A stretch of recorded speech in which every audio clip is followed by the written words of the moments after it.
Far beneath the crashing waves of the sea, there existed a magical world unseen by human eyes. A realm of wonder, color, and deep-sea enchantment. Coral castles rose like cathedrals from the ocean floor, their spires twisting in graceful loops of pink, violet, and gold. Glowing fish darted through swaying gardens of seaweed, and dolphins laughed as they danced in spirals, with rays of sunlight filtering from the surface above. In the very heart of this underwater kingdom stood a grand palace built entirely of shimmering seashells and pearl-studded coral. It was here that the wise and kind Sea King ruled over the realm. Known throughout the oceans for his fairness and strength, he had a long flowing beard, like sea foam, and eyes as deep as the midnight sea. Though he governed many creatures of the ocean, his heart belonged to his family, especially his 6 daughters, all graceful mermaids with silvery tails and voices sweeter than any lullaby. Each of the mermaid princesses was beautiful, but the youngest one was unlike any other. Her long red hair flowed like fire underwater, and her eyes sparkled with wonder. She was called the Little Mermaid. While her sisters were content exploring the reefs and singing to the dolphins, she often gazed longingly toward the surface. Her heart was full of questions about the world above, the ships, the stars, and the humans who walked on land. Deep beneath the shimmering waves, in a kingdom of coral towers and glowing sea gardens, the Sea King ruled with wisdom and love. He had 6 daughters, each a graceful mermaid, but the youngest, gentle, curious, and full of wonder, was unlike the rest. One evening, after a glowing jellyfish lantern dance, the king gathered his daughters and spoke firmly. "You must never rise above the surface. The human world is dangerous. They throw poison into our waters and trap sea creatures in nets. Promise me you will stay below." The little mermaid tilted her head. "But father, why are they so cruel?" "They do not understand," he sighed. "They destroy without seeing the beauty they ruin." Her grandmother nodded gravely. "Long ago, I watched ships crash and sink. Sailors fought storms and disappeared beneath the waves. Their world is full of fire, noise, and grief." The stories painted a picture of fear, but to the Little Mermaid, they only made the surface seem more mysterious. She longed to see the stars, feel the breeze, and walk on the strange dry land. Her heart ached with questions no one could answer. As the years passed, her older sisters each took their first trip to the surface on their 15th birthday. They returned with wide eyes and strange tales of sunsets, music, and moonlight dancing on waves. The Little Mermaid listened quietly, her curiosity growing with each story. She dreamed of her own journey, counting the days until her 15th birthday would finally come. In the stillness of night, she would rise to the edge of the sea cave, gaze upward and whisper, "Someday, I will see it all for myself." The Little Mermaid sat on her coral bed, staring at the surface far above. She was still too young to visit the human world. The rule was clear, but her heart ached with curiosity. The stars, the moon, the ships. She wanted to see them all for herself. Late one night, she whispered to her best friend, Dario the dolphin, "I can't wait anymore. I need to see the surface, just once." Dario's eyes widened. "But what if your father finds out?" "He won't," she said, her voice trembling with excitement. "We'll sneak out through the sea gate." Together, they swam silently through the dark waters, slipping past sleepy guards and glowing jellyfish. The sea gate, tall and carved from coral, creaked open just enough for them to squeeze through. Not far from the gate, they encountered Maro, a giant, wise old whale who had known the sea for centuries. He blocked their path gently. "Where are you going, little ones?" he asked, his deep voice echoing through the water. "To the surface," she said. "Just for a look." Maro frowned. "Many have gone. Not all returned. The surface is not made for our kind." "I'll be careful," she promised. "I just need to see it once." Maro sighed, then slowly moved aside. "Then go. But listen to the sea. If it warns you, return." With hearts pounding, they continued upward. The water grew warmer. The world grew brighter. A strange glow shimmered above them. Closer, closer. The stars sparkled through the surface like tiny diamonds. Waves shimmered. A ship's shadow moved above, its lights glowing golden in the night. The Little Mermaid gasped. "It's beautiful." But just as they reached the surface, a sudden sound echoed through the sea. A boom, a splash, a flash of light. Something was happening above, and it wasn't safe. It was a quiet, magical night when the Little Mermaid finally reached the surface. The sky stretched wide above her, dotted with twinkling stars, more beautiful than she ever imagined. A soft breeze carried the scent of salt and something new, freedom. Then, not far away, she spotted a ship, glowing with lanterns that shimmered on the water like floating fireflies. Drawn closer, she peeked from behind a wave. Music filled the air, cheerful, full of laughter. Sailors danced on deck, and in their midst stood a young man with a kind face and bright eyes. A prince. He played a flute and laughed with his crew, and the Little Mermaid, wide-eyed, felt her heart flutter. It was her very first glimpse of a human, but in a blink, the sky darkened. Clouds gathered like angry giants, and thunder shattered the night's peace. A violent storm erupted. Wind howled. Waves rose like mountains. Lightning split the sky as the ship rocked and cracked. The Little Mermaid gasped in horror. Then she saw him, the prince, thrown from the deck, struggling in the crashing sea. Without a second thought, she dove under, swimming with all her strength. She reached him just in time. Holding his head above water, she fought the waves, guiding him toward the shore. Exhausted but determined, she finally dragged him onto the sand. His eyes were closed. He didn't move. She sang softly, hoping her voice would keep him safe. As the sun began to rise, distant voices echoed through the trees.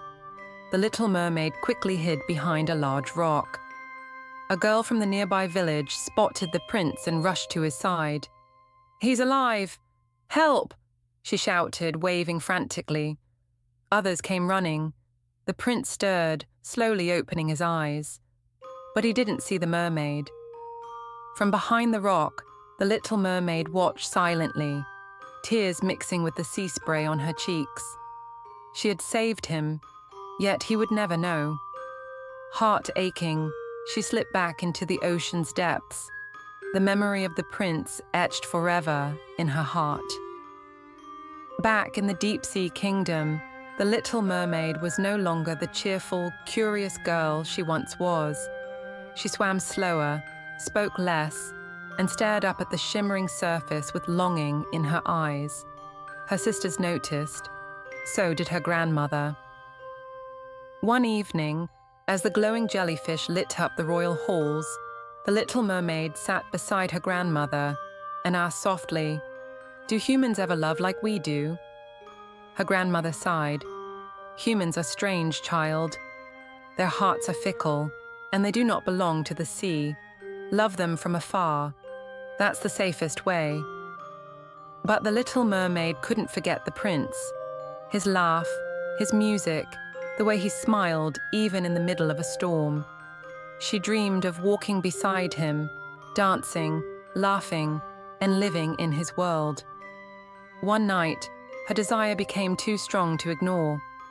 She left the castle and swam deep into the darkest part of the ocean, to the forbidden trench.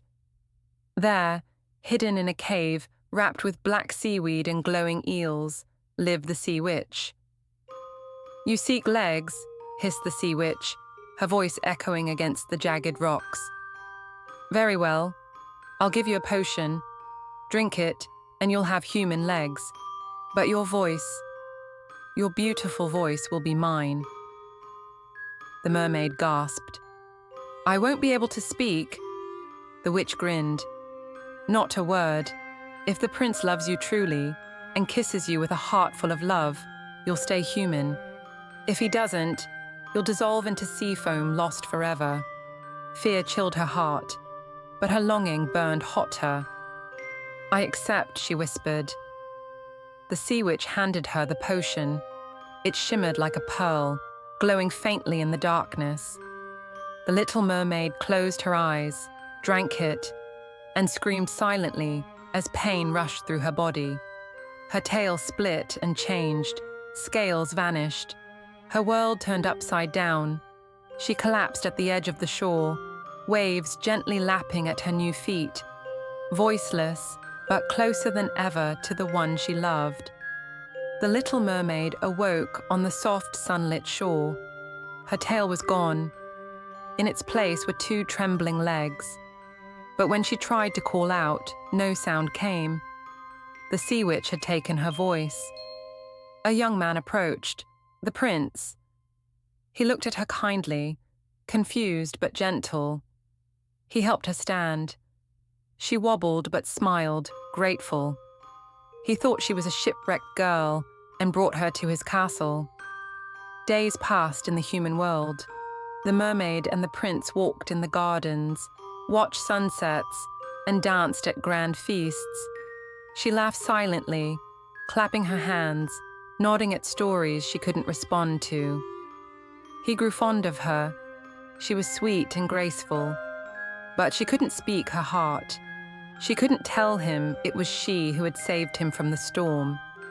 He called her his little companion, his dear friend. Then, one morning, drums echoed through the palace. The prince made an announcement. He had found the girl who saved his life. It wasn't the mermaid. It was a noblewoman who had found him on the beach after the little mermaid had left him safe on the sand. "She's the one," he said. "She'll be my bride." The little mermaid smiled, though her heart ached. She danced that evening at the celebration, her steps light but her soul heavy. No one saw the pain behind her quiet eyes. She had given up everything, her home, her voice, her tail, all for love. But love had not recognized her. The night air was quiet, the sea calm beneath the moonlight. As the castle prepared for the prince's wedding, the little mermaid stood alone on the balcony, heart aching. Suddenly, from the waves below, her sisters emerged, their long hair gone, their eyes full of sorrow. "We gave our hair to the sea witch," said the eldest. "In return, she gave us this." One of them held up a gleaming knife. "If you use it to pierce the prince's heart before sunrise, the spell will break. You'll become a mermaid again. You'll live." The little mermaid trembled as she took the knife, the weight of it heavy with hope and horror. She crept into the prince's chamber. He lay peacefully beside his new bride, smiling in his dreams. Tears streamed down her cheeks. She raised the knife, but her hands wouldn't move. How could she harm the one she loved? With a silent cry, she fled back to the balcony. The sky was turning pink. Time was running out. She gazed at the sea one last time, then hurled the knife into the waves. It shimmered as it fell, vanishing into the depths. With her last strength, she leapt from the balcony. The sea welcomed her, cool and quiet. She did not turn back. Her body dissolved into foam, but her spirit rose, free at last, into the wind.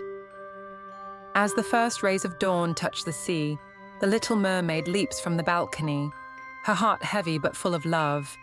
She expects to vanish into sea foam, her fate for choosing love over her own life. but instead, she feels herself rising. Soft winds lift her, gentle and warm. A glowing spirit appears before her, radiant like sunlight on water. Because you chose love and mercy over selfishness, the spirit says, you are granted a new beginning, not as mermaid or human, but as a daughter of the air. The Little Mermaid is no longer bound by the sea or land. She becomes a spirit of the breeze, unseen but ever present, guiding lost children, calming stormy waves, and singing softly to the hearts of those who feel alone. Her voice, once taken, now returns in the rustling leaves and ocean waves. Her story, one of sacrifice and kindness, is whispered through the winds.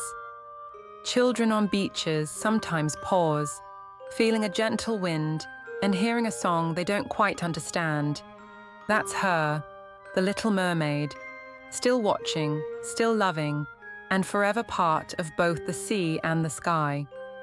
A true beginning, born from the truest love. And so, little ones, remember this. Even if things don't go the way you hoped, never stop being brave, kind, and true to yourself. Sometimes, life has a different plan, and that's okay. When you follow your heart and treat others with love, something magical always happens. Just like our mermaid story, your kindness and courage can light up the world in the most unexpected ways. Star.